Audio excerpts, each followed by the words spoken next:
All right, I don't know if you know this, but we are at war right now. First off, there's the Afghanistan war that everyone has forgot. We just signed some agreement that we're going to be in there for another like 12 years or something. But forget about that one. Then the Iraq war kind of ended, right? But now we're back in there and we're doing strikes on ISIS. And then we also jumped in on Syria, and now we're attacking ISIS in Syria. Of course, they're fighting Assad. We were going to bomb Assad a year ago. Remember that? Then we didn't do that. We kind of got the chemical weapons out. Anyway, it's a big clusterfuck, basically. And we haven't gotten war authorization on this, especially for the Syria part. There's some legal mumbo jumbo that people are arguing, or at least the administration is arguing, that we have authorization in Iraq because we were there for a previous war. But we do not have congressional authorization for this war. And Rand Paul, Senator Rand Paul from Kentucky, wrote a piece in the Daily Beast about this. Let's take a look.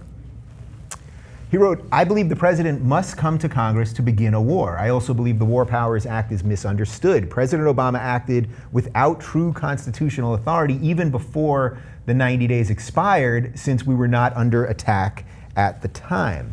And he went on to say, "But in either case, the war is now illegal. It must be declared and made valid, or it must be ended. Congress has a duty to act one way or another. Taking military action against ISIS is justified. The president acting without Congress is not." So what Rand Paul is referring to there is the authorization for use of military force, which was passed by the George W. Bush administration. And that's the authorization that Obama's using to get into this war. Now, before the election last week, for weeks, John Boehner kept saying, well, the president doesn't call us back to Washington to vote on the war, so there's really nothing we can do. Now, I'm pretty sure he doesn't like when the president asks him to do anything, so it's a little disingenuous.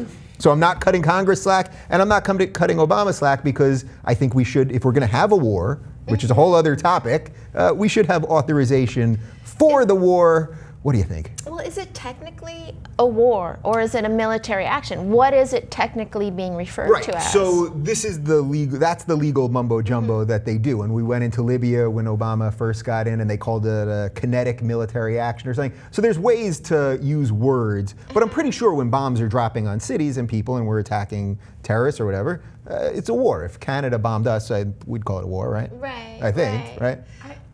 No, I was just going to say, I mean, I think, first of all, I'm sort of tempted to discount almost any op-ed written by any presidential hopeful, or read between the lines at the very least. It's not surprising that Rand Paul, libertarian candidate, right? It's all about, name recognition and sort of relevance at this point, which he's trying to maintain with this. And it's not a surprise that he, as libertarian candidate, isn't really a fan of unbridled executive power. So, no surprises there. I think that one of the more interesting questions raised, and he only does so indirectly, is this question of, can legislation or the legislative process ever catch up with technology and technological advances? Because, like you said, what does war mean? I mean, he invokes the Constitution. He invokes this this war bill from the 1970s. Yeah. Like, war has changed so dramatically.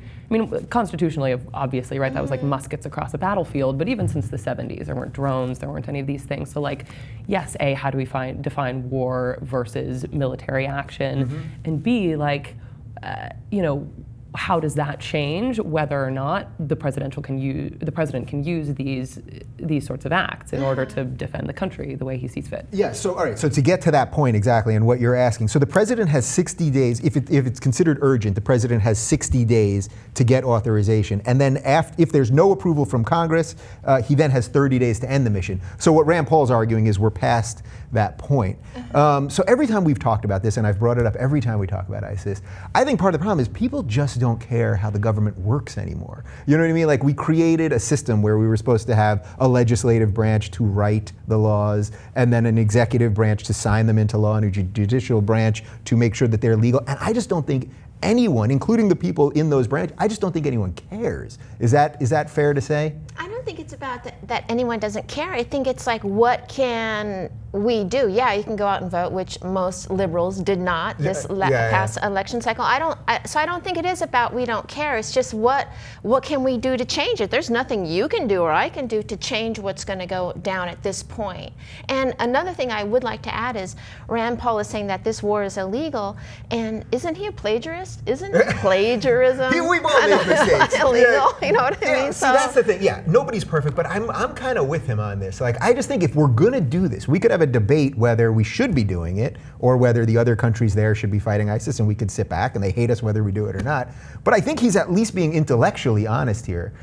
Versus if this was a Republican president doing this, I'm pretty sure all the Democrats would be going nuts, right?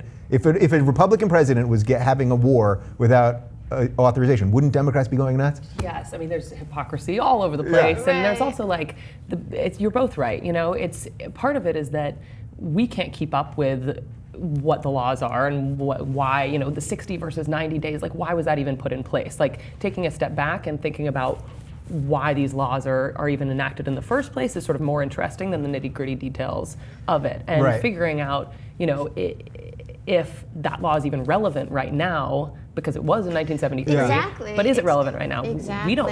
How are we supposed to know that? The president of all people should know whether that is relevant enough to pertain to this specific international security issue. Right, and that's sort of what I'm saying. Like, I just don't think he cares. I think they have lawyers. They all have so many lawyers that they're just like, Obama's lawyers are like, yeah, you don't need to go to Congress. Go ahead. We got some legal mumbo jumbo from Bush in the 70s and blah, blah, blah. We'll do that. And Congress is like, oh, it gets us off the hook. We don't even have to vote on it, so then it's good for us. So it just goes to show how broken the system is, I suppose.